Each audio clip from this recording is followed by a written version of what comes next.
السلام عليكم ورحمة الله وبركاته. ازيكم حبايبي، عاملين ايه؟ النهارده بقى هنعمل معاكم بامية مطبوخة بالقوطة باللحمة. احلى بامية هتاكلوها بحياتكم.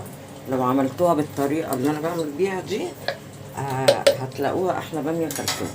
بس اهم حاجة بقى يا ولاد، ايه، تحط لايك، المشترك في القناة يشترك عشان يوصلوا ايه كل جديد، نفس الكلمتين اللي كل مرة ايه بنقعد نقول. هنا بقى طبعا احنا عملنا البصل ضربنا البصل اهو في الكبة. هي بصلة واحدة يعني متوسطة، مش بصل كتير. وحطينا طبعا سمنة. البامية مش بتتعمل الا بسمنة، مبتتعملش بزيت. البامية بتتعمل بسمنة فقط لا غير، ما بتتعملش بزيت. واخدين بالكم يا حبايبي؟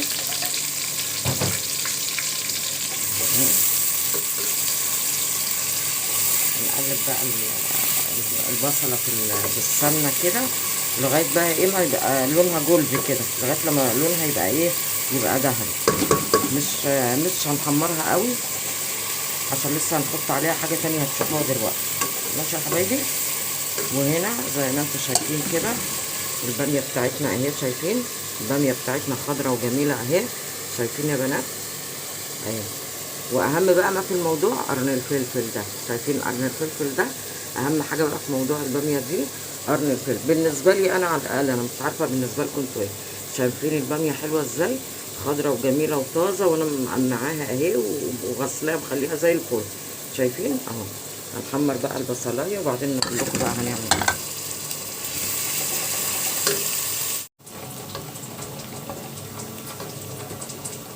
بصوا يا حبايبي، البصله اهي اصفرت اهي. هنحط بقى عليها ايه، معلقه توم ني كده مع البصله اهي، معلقه توم ني مهروس. وهنشوف هنعمل ايه بعد كده. نقلبها بس لما التومه ريحتها تطلع كده ونشم ريحتها، تبقى برضو مش هنحمر التومه عشان ما تمررش. السر بقى ان الباميه دي تبقى معسله بقى وتبقى طعمها جميل وخفيفه، ما تبقاش حاميه لما تيجي تاكلوها. ما تحلاش عليكم ان هي ايه، ان البصله دي ما تحمرش. البصله تبقى ايه، تبقى جولدي يعني لونها اصفر كده، مش حمرا زي بصله الكشري مثلا او المكرونه. لا، احنا عايزينها تبقى ايه، تبقى يا دوبك دبلانه ولونها اصفر كده. والتومه طبعا حطيناها برضو، لما التومه نشم ريحتها هنبتدي نحط ايه، الطماطم. ماشي، ثواني كده وبعدين نحط الطماطم.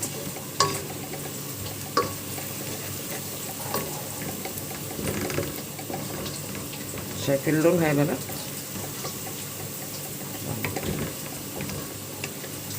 وشمينا خلاص ريحه التوم، عشان التومه مش عايزينها تتحمر. هنبتدي نحط ايه، نحط الطماطم.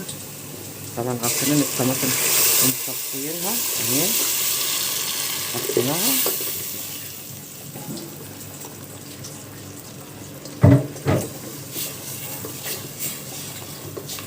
مش هنحط بقى عليها اي حاجه دلوقتي غير ورقتين اللورا. ماشي، وفصين حبه. حطينا اهو، بص فصين حبه هنا اهو.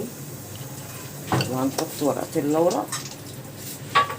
انا مش بحط اي حاجه خالص، ولا توابل ولا اي حاجه، الا زي ما انتم شايفين كده، عشان كل حاجه يبقى طعمها موجود. ورقتين اللورا هم حطيناها، وحطينا 4 فصوص حبهان.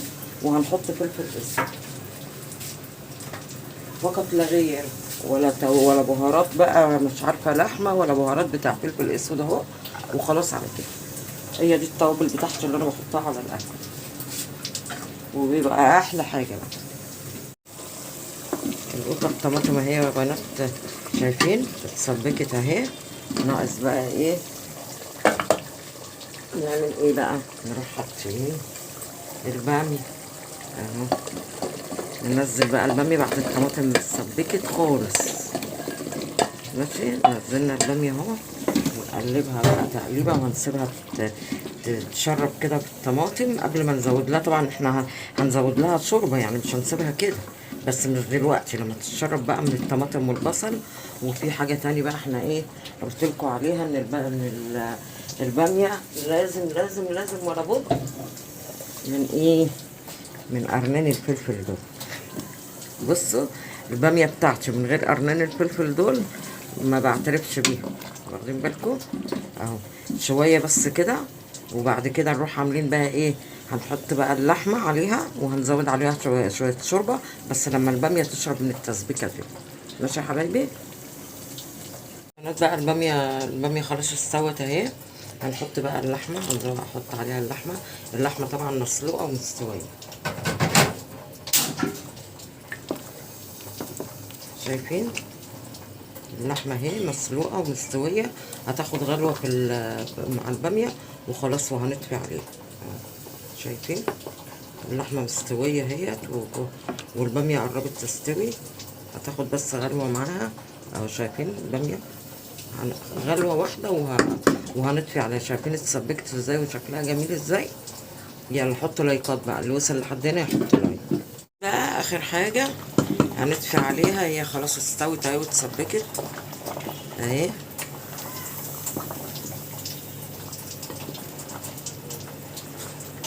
شايفين البخار بقى مغيم على الكاميرا.